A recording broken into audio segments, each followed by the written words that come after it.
தமிழ்நாட்டில் அமைச்சர் அவர்கள் மீதும் அந்த துறையின் மீதும்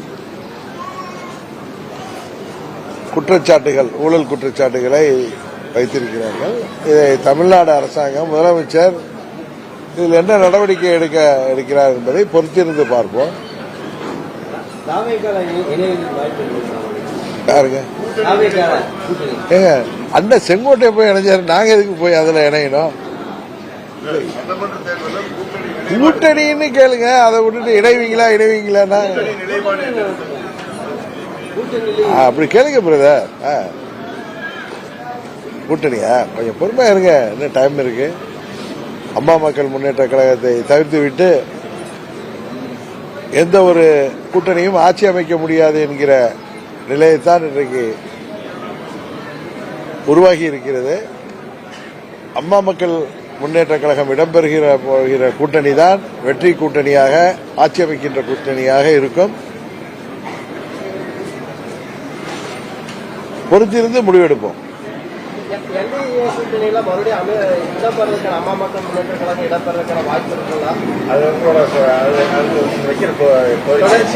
பாஜகவுடைய தலைவர்கள் உங்ககிட்ட பேசிட்டு இருக்காங்க, அதுக்கான ஏதாவது மாற்றம் கொடுக்கறதுக்கான வாய்ப்பு எதிர்பார்க்கலாங்களா? அதாவது அண்ணாமலை எனது நண்பர், நாங்க சந்திப்பது நட்பு ரீதியான சந்திப்பு தான். அதை தாண்டி அதில் நீங்க அரசியல் கணக்குகள் அதில் ஏதாவது தொடர்பு படுத்துனீங்கன்னா அதுக்கு நாங்கள் பொறுப்பல்ல.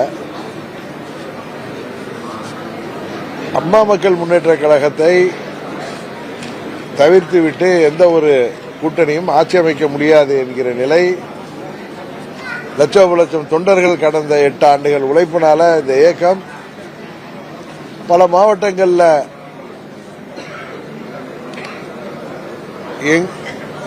நாங்கள் தான் தீர்மானிக்கின்ற சக்தியாக எங்கள் தொண்டர்கள் உழைப்பாலும் அங்குள்ள மக்களாலும் நாங்கள் இன்றைக்கு வளர்ந்திருக்கிறோம்.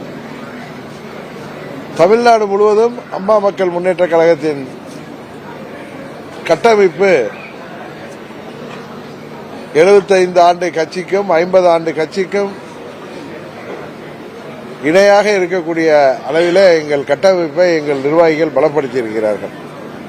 19 மற்றும் 21 தேர்தலில் எங்களால் வெற்றி பெற முடியவில்லை என்றாலும் லட்சம் தொண்டர்கள், விலை போகாத தொண்டர்கள் என்னோடு பயணிக்கின்ற காரணத்தினாலும் சுயநலத்திற்காக, சுயலாபத்திற்காக விலை போனவர்கள் இன்றைக்கு எங்கள் கட்சியில் இன்று வெளியேறியது இந்த இயக்கத்திற்கு மிகவும் ஒரு நல்லதொரு எதிர்காலத்தை உருவாக்குகின்ற விதமாக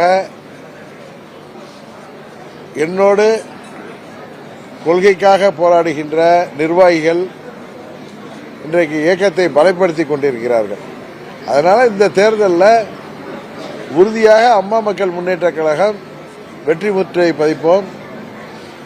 அம்மா மக்கள் முன்னேற்ற கழகத்தைச் சேர்ந்தவர்கள் சட்டமன்றத்திலே உறுப்பினர்களாக உறுதியாக செல்வோம். வாய்ப்பு கிடைத்தால் கூட்டணியில மந்திரி சபையில் இடம்பெறுகின்ற வாய்ப்பும் கிடைக்கின்ற பிரகாசமான அறிகுறிகள் எல்லாம் இருப்பதாகத்தான் நாங்கள் கருதுகிறோம். தமிழ்நாடு அரசு வந்து பாத்தீங்கன்னா ஏற்கனவே அம்மா அறிவிச்ச மடிக்கணினி திட்டம், அப்புறம் வந்து பாத்தீங்கன்னா இப்ப பொங்கலுக்காக திருப்பி 10 மணியெல்லாம் கொடுக்குற மாதிரி ஒரு தகவல் வந்துருக்கு. இப்ப கட்டாயம் ஏற்பட்டிருக்கா? அதிமுக ஆட்சி கொண்டு வரப்படக்கூடிய மடிக்கணினி திட்டம்லாம் வந்து கொடுக்கக்கூடிய கட்டாயம் ஏற்பட்டு நினைக்கிறீங்களா? அம்மா அவர்கள் கொண்டு வந்ததெல்லாம் தேர்தல் அரசியல் எல்லாம் தாண்டி மக்களின் நலனுக்காக கொண்டு வரப்பட்ட திட்டங்கள். அது தாலிக்கு தங்கம் திட்டம் எவ்வளவு தொலைநோக்கு பார்வையோடு கொண்டு வரப்பட்டது. ஏழை எளிய மக்கள் தாலிக்கு கூட போட்டு தங்கம் இல்லாதவர்களுக்கு கூட இருக்கக்கூடாது என்பதற்காக கொண்டு வந்த அன்றைக்கு தங்கத்தின் விலை ஒரு சவரன் 1 லட்சத்தை நெருங்குகிற நேரத்தில் அது போன்ற ஏழை எளிய மக்கள் எவ்வளவு கஷ்டப்படுவார்கள் என்பதற்காக தான் இலவசமாக தாலிக்கு தங்கம் திட்டம். அதுபோல என்னதான் விலைவாசி உயர்வு இருந்தாலும் அம்மா அவர்கள் அந்த கேண்டீன் அது வந்து நிறைய ஏழை எளிய மக்கள் நகர்ப்புறங்களில் கூலி வேலை செய்பவர்கள், அதிக வருமானம் இல்லாதவர்களுக்கெல்லாம் குறைந்த விலையிலே தரமான உணவு அம்மா உணவகங்கள் மூலம் கிடைத்தது. அதுபோல பல தொலைநோக்கு திட்டங்கள் ஏழை எளிய மக்கள், அடித்தட்டு மக்களுக்காக அம்மா அவர்கள் கொண்டு வந்தார்கள்.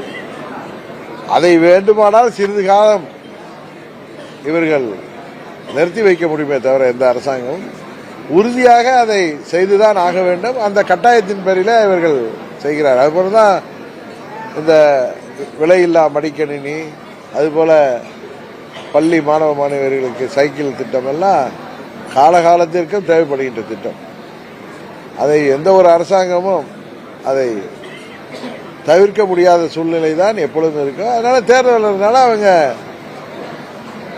அதை இவர்கள் செய்கிறார்கள் என்பதுதான் உண்மை.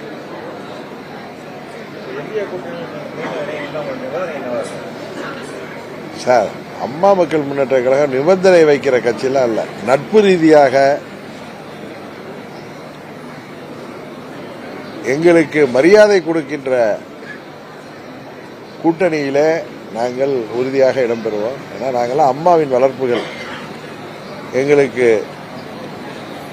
உரிய மரியாதை எங்கள் இயக்கத்தினருக்கு இருக்கின்ற கூட்டணியிலே உறுதியாக நாங்கள் இடம்பெறுவோம். அந்த கூட்டணி உறுதியாக எங்கள் தொண்டர்கள் கூட்டணி வெற்றிக்காக எங்கள் நிர்வாகிகள் எந்தவித பாரபட்சமின்றி உழைக்கக்கூடியவர்கள் என்பது எல்லோருக்கும் தெரியும். அதனால இந்த தேர்தலில் அம்மா மக்கள் முன்னேற்ற கழகம் இடம்பெறுகிற கூட்டணி உறுதியாக வெற்றி பெறும். இது ஏதோ அதீத நம்பிக்கையில சொல்ல, நான் யதார்த்தத்தை சொல்கிறேன். விரைவில் அமித்ஷா தமிழகம் வராரு, அவர் அழைப்பு கொடுத்தா அவரை பார்க்கறதுக்கான வாய்ப்பு இருக்கா? யூகத்துக்கெல்லாம் நீங்க பதில் சொல்ல முடியாது.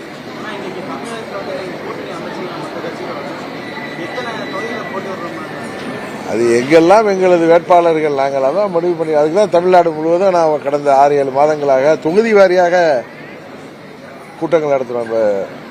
எல்லா தொகுதிகளிலும் கிளைக்கழக செயலாளர்கள், ஊராட்சி செயலாளர்கள், ஒன்றிய செயலாளர்கள் மற்றும் ஒன்றிய நிர்வாகிகள், கிளைக்கழக நிர்வாகிகள், பேரூராட்சி செயலாளர் மற்றும் நிர்வாகிகள், நகர்ப்புறங்களில் வட்ட செயலாளர்கள், பகுதி செயலாளர்கள், பகுதி நிர்வாகிகள், எங்கள் இதில் உள்ள பல அணிகளின் நிர்வாகிகள் என அந்தந்த தொகுதிக்கு உட்பட்ட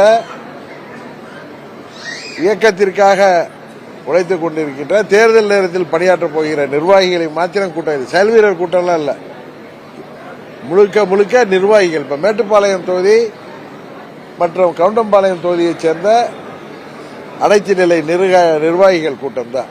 இதே மாதிரி நாங்கள் தமிழ்நாடு முழுவதும் செல்கிறோம். எங்கெல்லாம் எங்களது வேட்பாளர்கள் தகுதியோடும், எங்கெல்லாம் எங்கள் கட்சியின் கட்டமைப்பு ஒரு நல்ல முறையில் அமைக்கப்பட்டிருக்கிறோம், அந்த தொகுதிகள் எல்லாம் பெரும்பாலும் நாங்கள் பெற்று இந்த கூட்டணியில போட்டியிடுவோம் என்கிற எண்ணப்பாடு தான் நாங்கள் செயல்பட்டு கொண்டிருக்கிறோம்.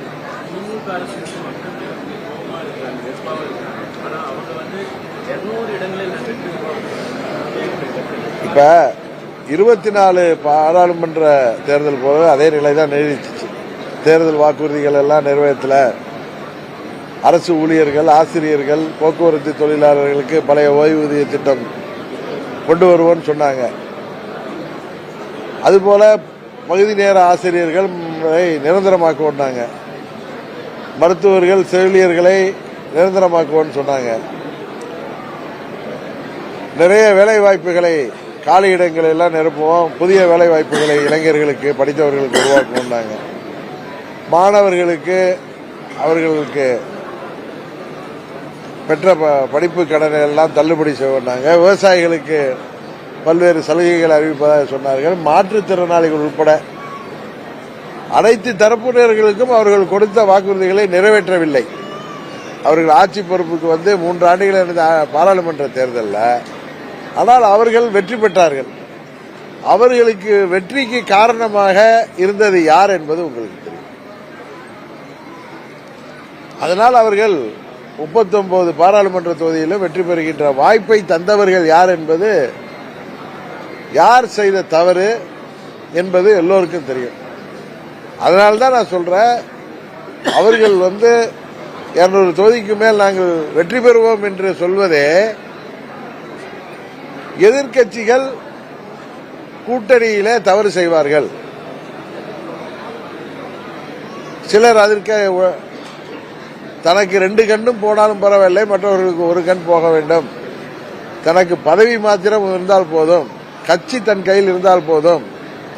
பிரதமரின் நடவடிக்கை சரி என்று சொன்னால் அவளே அவர் பாஜக கூட்டணி போறார். நீங்க கேட்கிற கேள்விக்கு நான் எனது உண்மையை பதில் சொல்றப்ப நீங்க அதுக்கு ஒரு மொழிபெயர்ப்பு இல்ல அதுக்கு ஒரு அர்த்தத்தை கண்டுபிடிக்கிறீங்க.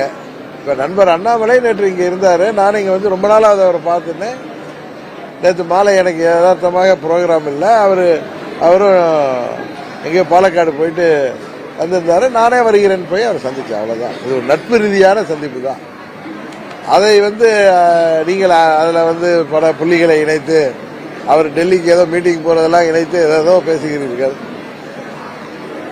அதனால அதுக்கெல்லாம் நாங்கள் பதில் சொல்லிட்டு இருக்க முடியாது. உங்களுடைய சுதந்திரம், நீங்க எதை வேணாலும் உங்க தோன்றதை நீங்க பேசுறீங்க. அது எங்களை பாதிக்கிறப்ப அதுக்கு நாங்கள் பதில் சொல்ல வேண்டியிருக்கு.